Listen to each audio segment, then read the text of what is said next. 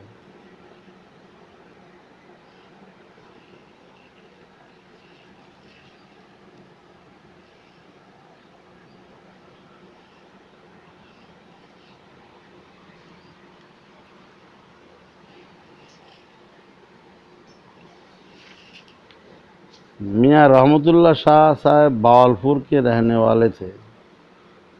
باولپور میاں رحمت اللہ نام ایک بزرگ تھے، حاجی کنار صاحب سے بیعت تھے، حاجی کنار نام۔ ایک مدت ان کی خدمت میں گزار دی۔ حاجی صاحب نے اپنے طریق کے مطابق 41 چلے بھی کرائے، 41 چلہ کرائے،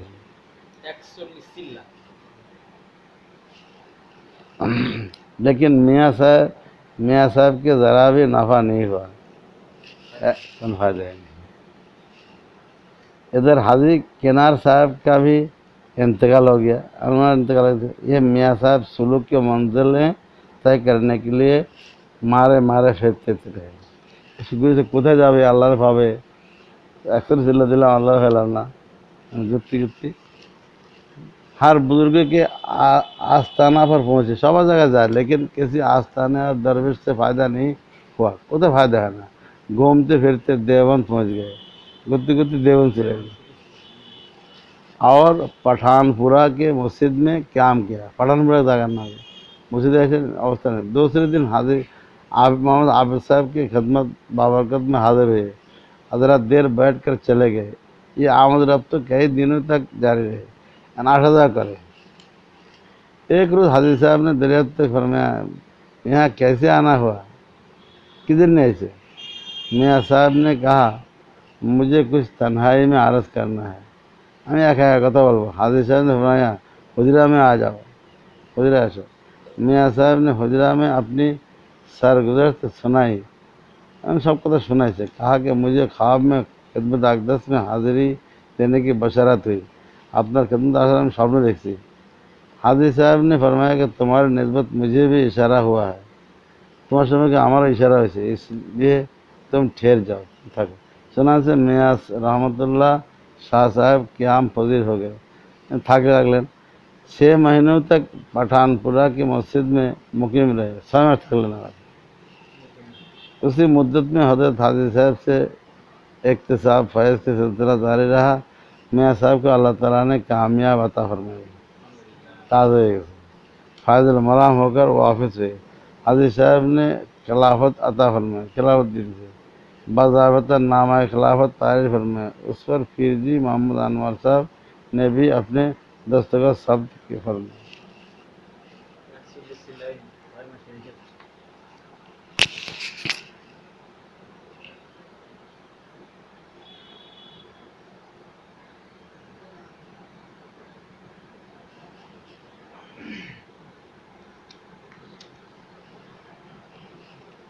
অনেক কথাবার্তা আছে।